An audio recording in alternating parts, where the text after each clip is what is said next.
I wish I could run into Brad on the streets. What, bruh? Hey guys, Brad here, and I recently had the honor of going on The Hill's Rising, pretty popular YouTube show put on by The Hill, to debate student debt cancellation. You might not know this, but this is actually one of my biggest issues, talking about how this is a gross taxpayer bailout for the affluent and how it frankly screws over working class people and taxpayers who didn't go to college, and it's personal for me too. So it got pretty heated. Probably the most heated interview I've done in recent memory, actually. I'm going to react to some of the comments, good and bad, and savage and kind of brutal, that people left on the video, which has tens of thousands of views and thousands of comments. But first, I'll show you just a kind of clip that will give you a sense of how this debate went down. But before I do, like this video, comment, subscribe if you're not subscribed already, do so, but also turn on the bell notifications so you actually see my videos. YouTube is sus, if we're being honest. And now just enjoy this little clip from our conversation. That's not the story for a lot of people. The reason it's so vitriolic, this backlash, is because it's personal for people. Joe Biden is making suckers out of people like me. I went to a public college. This is not true. Education is a public good that should be publicly funded. It makes you $1 million more over your lifetime. It's a personal investment in your own future. American people have been told that the only path to a decent life. Excuse me, you've spoken a lot. Americans have been told that the only path to the middle class is to pursue higher education. This is why millions of people have done it. And student debt, if you're so concerned about taxes, student debt is a tax on poor and working class people who are trying to pursue upward mobility. I've paid off my debt, and I don't want anyone else to have to do that. Everybody paid off their debt. I paid off my debt.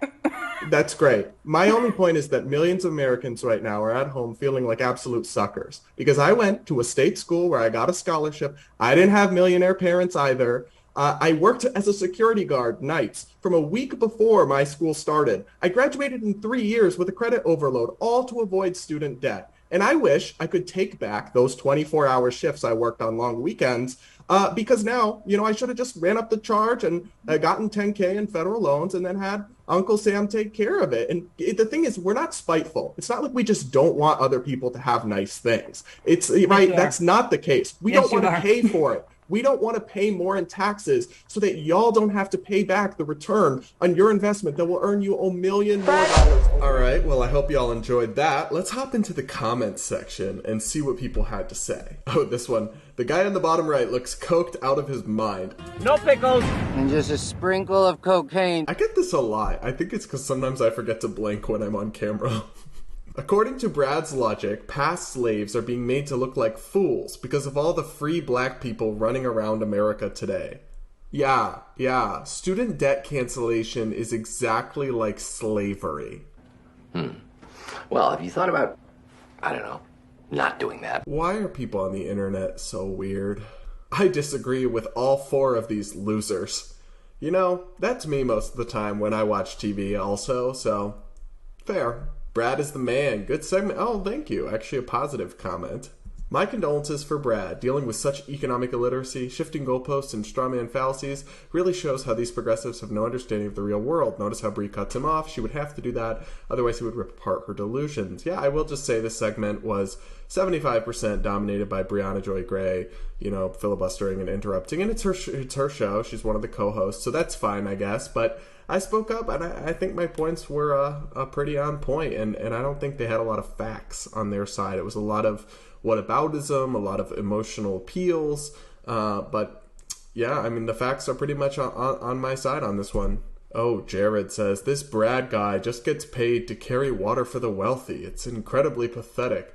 I would love to know, when are my checks coming from these billionaires? They're so convinced. So, it's been 24 hours. Got my money? I work at a think tank. I write. I make a decent living, but, I guess all nonprofits have donors, sure, but this idea that, I don't actually believe the things I say. I believe I'm just some paid puppet or whatever. I've been believing and saying these things long before I had a full-time job in it. And also there's donors for everything, right? There's massive progressive donors, George Soros out there. So if I believed that, I could just get money for that. So it's maybe engage with my arguments, but whatever. Bree smashed Brad, and he looks and sounds psycho. Okay, all right, that's your take, that's your opinion. People like Brad have no desire for the well-being of all to be improved. It's that simple. Oh my God. Yeah, literally. This expenditure of hundreds of billions of dollars on a controversial bailout that half the country disagrees with is just as simple as good people support, bad people oppose. Nobody's smart but me! I mean, come on, guys. This is toddler logic. The real world is a more complicated place than this. You can do better than that. Finally, a good segment. This Brad guy had all the hard-hitting points. I could feel Briahna's skin boil.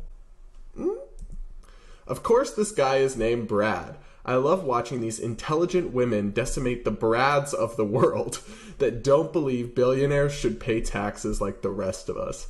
This is not what I said. I mean, we got into a debate over taxing the rich, and first off, most billionaires pay more in taxes than we will earn in our entire lifetimes, 100 times over.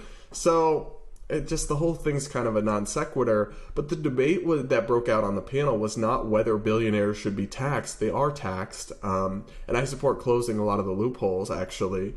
It's whether you can just tax the rich to pay for everything. And I pointed out, this is a fact confirmed by PolitiFact, that you could confiscate the entire wealth of all U.S. billionaires, and you wouldn't even be able to fund the federal government for even a year before you ran out of money.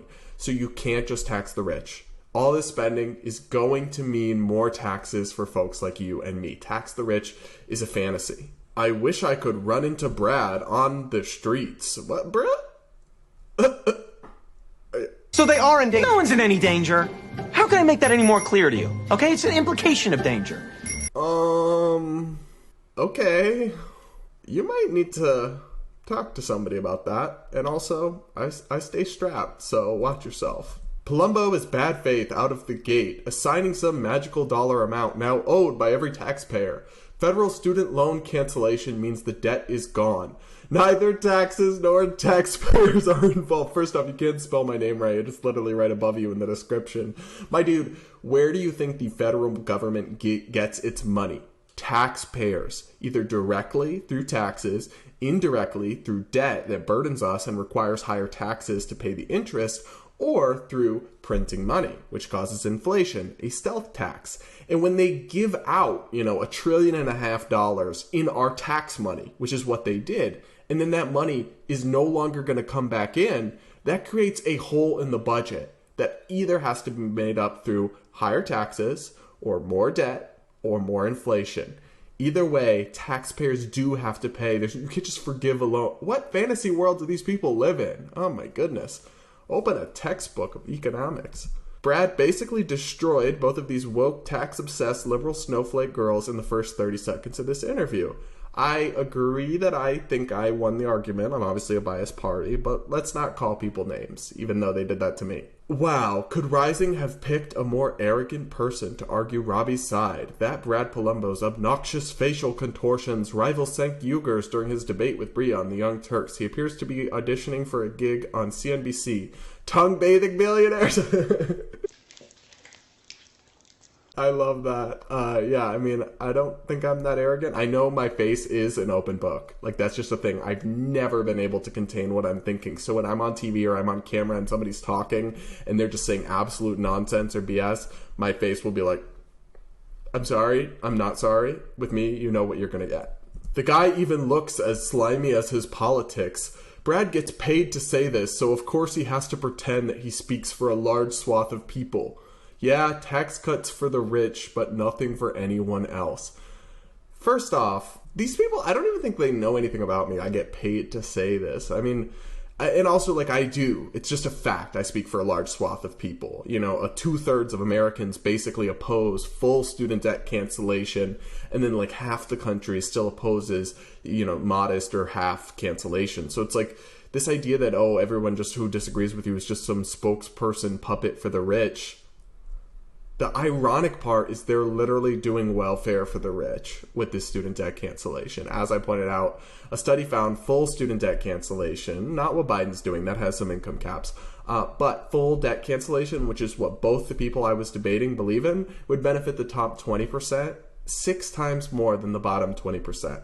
We're talking about doing shilling for the rich. It ain't me, Janet. Hypocrisy, my friend. President Joe Biden, not actually him, some rando account, said both guys on this panel are dumb. Wow, you got me. Brad and Robby nailed it. This is such horse shit. Okay. The bro guest looks like a love child of Satan and Johnny Bravo. What does that even mean? Alright then. Okay, I now officially hate Brad what's-his-name. Alright, well, I don't hate you. I hope you do alright out there. Surprise, surprise, the white men have a problem with this. Nice argument. Oh, they're white, don't listen to their opinion, and they're men. This is bizarre. I also promise you that this is a white man who's just trying to be woke and pander. I just cringe. I have a problem with it because I understand economics. I'm a taxpayer, and I'm one of the many people who scrimped and saved to avoid student debt who's being screwed over by this. Nothing to do with my skin color, and in fact, a lot of minorities aren't on board with this BS, so just stop woke virtue signaling and maybe try to make an actual argument. They're gonna need to step it up. Brad reminds me of a cartoon villain. Okay. What a spiteful guy that Brad Polumbo is. I mean, that's what they said on the show. You can think that if you want. I don't think it's true, but I also won't resort to calling other people names. Oh, Brad, I hope he's sending an invoice to billionaires for this performance. He shouldn't be working for free, and God knows they can afford to pay him. What's so weird about this is, like, a lot of my work is actually stuff most billionaires would oppose. Like, most billionaires are actually liberal, socially. And then I oppose a lot of corporate welfare and tax loopholes that benefit the rich or the elite or whatever. But it's just like they can't comprehend that somebody might actually disagree with them and isn't just being bribed by billionaires or something. Like, I don't know. Whatever, dude. Make a real argument. I'll wait.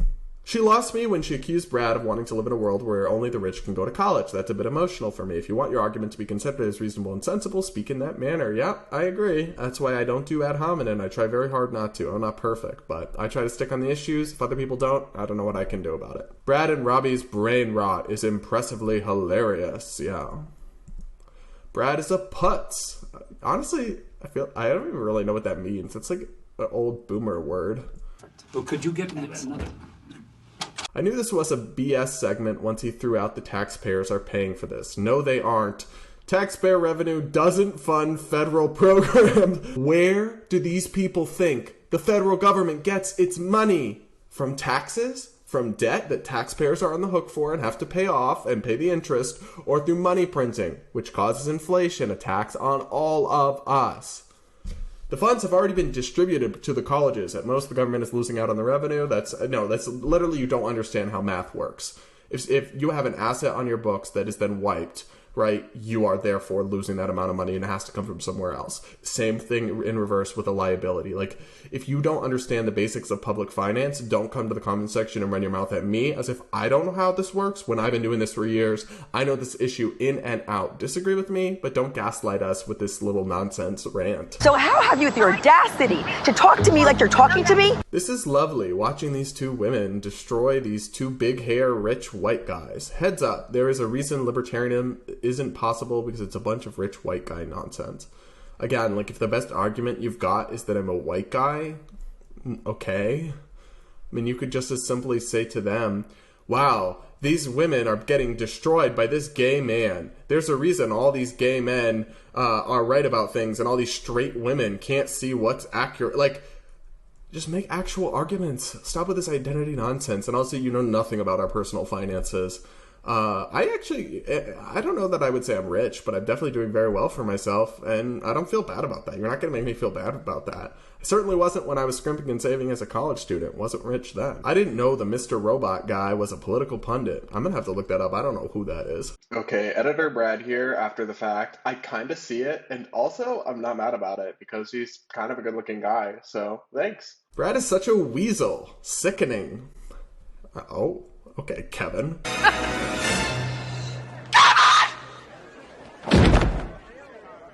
Yes, you are spiteful, because you claim it was so awful for you and you don't want anything to change. I actually want a lot to change. I want to make college affordable by ending the federal subsidies that have rocketed the price of tuition up way past inflation. I want to scale back the administrative bloat and all this campus spending on everything. like they've done at Purdue University and other places with fiscal conservatism to save families millions and lower tuition prices. What I don't want to do is a taxpayer bailout for the affluent, essentially to buy votes for Joe Biden ahead of the November midterms by giving money to affluent, liberal, urban, white college graduates, aka the Democratic Party's voter base. So I want a lot to change, Margot, but what I don't want to do is this nonsense of your little bailout that you've got going on. All right, folks, those are all the comments that I picked to respond to. Let me know what you think of this video. Like, comment, subscribe, yada, yada, yada. Hit that bell notification and comment, and I'll read the comments on this one as well. I hope you enjoyed this. Hope you watched my debate on the Hill. If you haven't, I will include a link in the show notes to the full thing. I hope you had a laugh with me. Thanks for watching, and I'll see you all next time.